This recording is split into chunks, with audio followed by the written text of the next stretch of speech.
Bismillah ar-Rahman ar-Rahim. Assalamu alaikum wa rahmatullahi wa barakatuhu.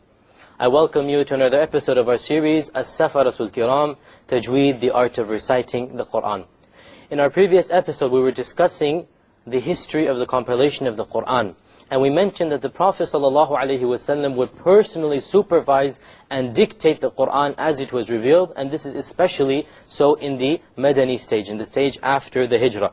In fact, there are many, many names, dozens and dozens of names associated with writing down the Quran. The most primary name that the Prophet ﷺ would employ, the most primary companion, was that of Zayd ibn Thabit. Also, Muawiyah ibn Abi Sufyan, Amr ibn al-As, so many of the companions, even Umar ibn al-Khattab radiallahu anh, they all acted as scribes, as secretaries, if you like, who would record the Quran in the supervision, under the supervision of the Prophet sallallahu alaihi wasallam. The Quran was written down on various materials of their time. They didn't have paper. Paper was introduced after 90 Hijrah into the Muslim lands. It was not known to them before. They would write the Quran on leaf parchment, on the shoulder blades of camels, on leather of camel skin, other materials. They didn't have paper until a much later stage. So they would have various scraps of the Quran, if you like. And in fact, it is reported, Zayd has reported to have said that we used to compile the Quran from scraps, like a scrapbook, if you like. Because the Quran was not written down from A to Z in one book. It was not compiled in one book during the lifetime of the Prophet ﷺ, because there was simply no need to. There was no need to compile the Quran cover to cover. The entire Quran was written down, and the entire Quran was memorized, but it was in scattered form during the life of the Prophet ﷺ.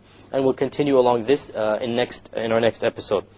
Returning to our rules of tajweed, in our last episode we were talking about the rules of Noon Sakin and Tanween. We now move on. This is the third of our episodes related to the rules of Noon Sakin and Tanween. And we were discussing in our last episode the rules of idgham. We said how many types of idgham are there?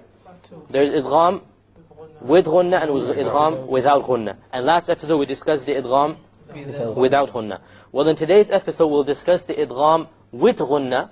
And there are 4 letters that occur after the Noon Sakin or Tanween which necessitate an idgham with ghunnah. And these are the letters of Ya, Noon, Mim, and Waw. Okay? If any of these 4 letters occurs after the Noon Sakin or Tanween, well, we merge what is before it with what is after it, like we did last time. But the only difference is the ghunnah. What is the ghunnah sound again? The nasal sound. It comes from the nose. Okay? So when we have any of these 4 letters, Ya, Noon, Mim, or Waw, after any Noon Sakina or any Tanween, then we are going to merge.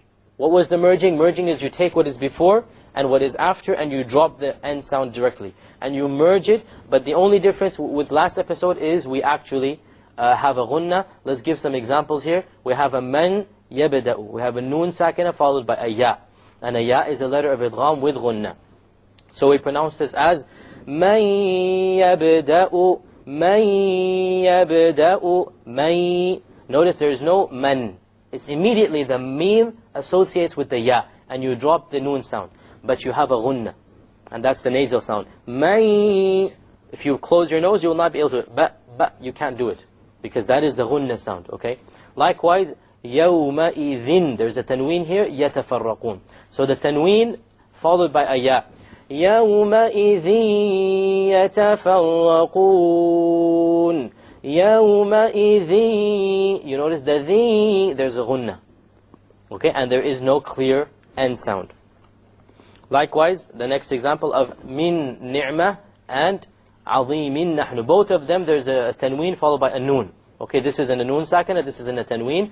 Okay, min ni'matin, min. You have a noon followed by noon sakin followed by a noon. You drop this end sound. You take this meme and you associate it or you merge it with that noon and you add a ghunnah. Min ni'mah. Likewise over here we have عظيم نحن. We have a tanween followed by another noon. عظيم نحن. Same thing occurs over here.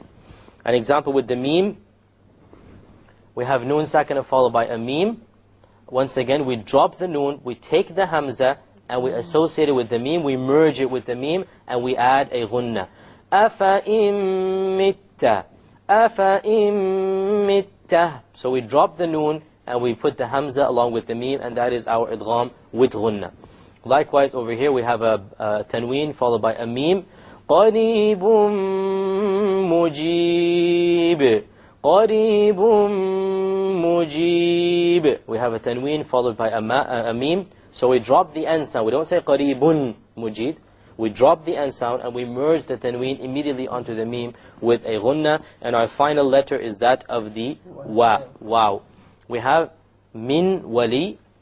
Likewise, we drop the noon because the waw is of the letters of idgham with ghunna. Min wali. Min wali.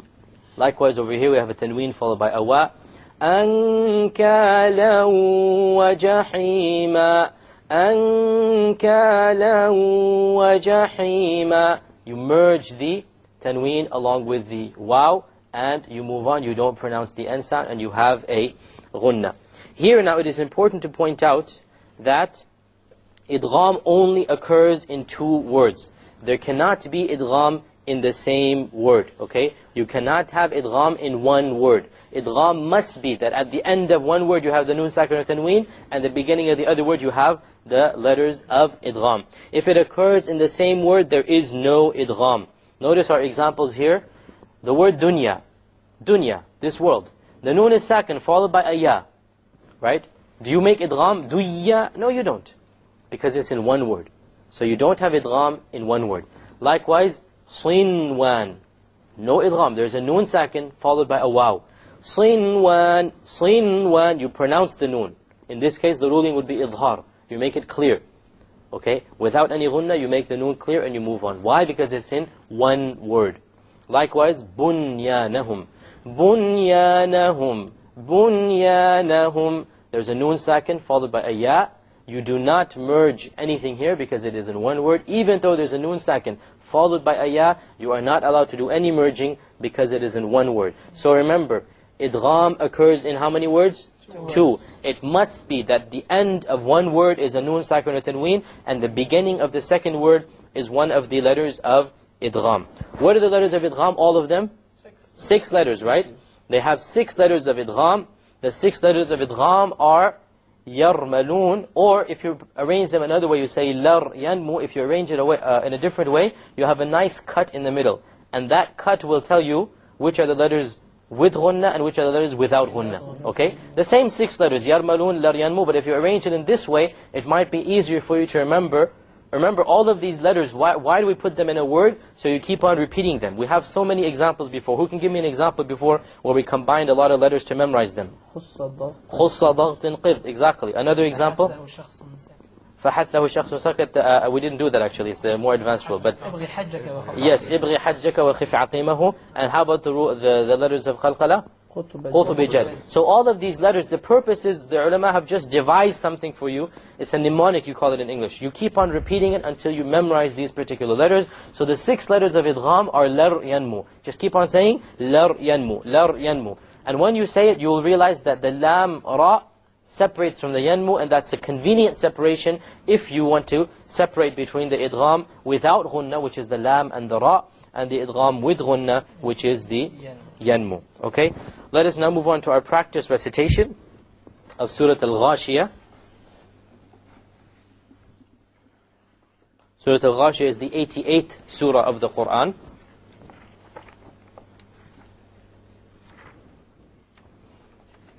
أعوذ بالله من الشيطان الرجيم. أعوذ بالله من الشيطان الرجيم. بسم الله الرحمن الرحيم. بسم الله الرحمن الرحيم. هل أتاك حديث الغاشية؟ هل أتاك حديث الغاشية؟ وجوه يومئذ خاشعة.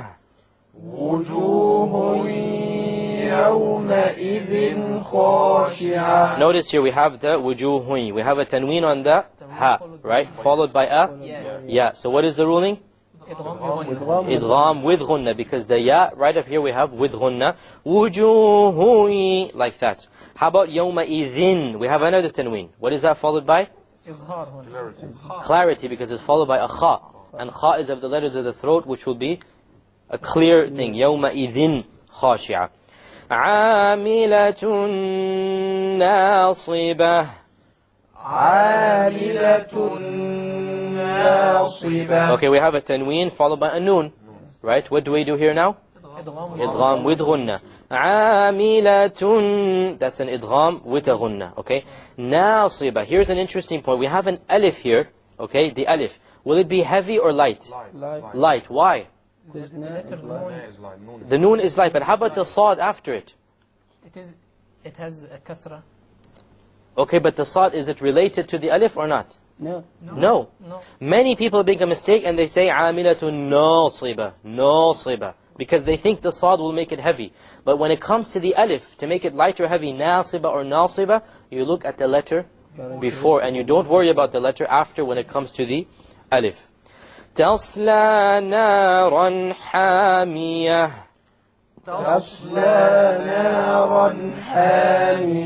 We have naran, a tanween. What did we do here? Idhar, because of the letter. It's followed by a ha. Tusqa min aynin aniyah.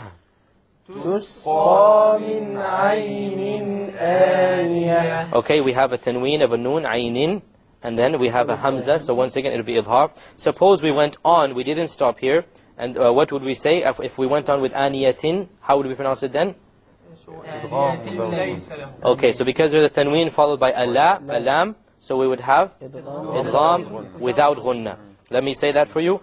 تسقى من عين آنية ليس لهم طعام إلا من ضريع. We have over here the آنية. We dropped the noon sound, we emerged it without a ghunna.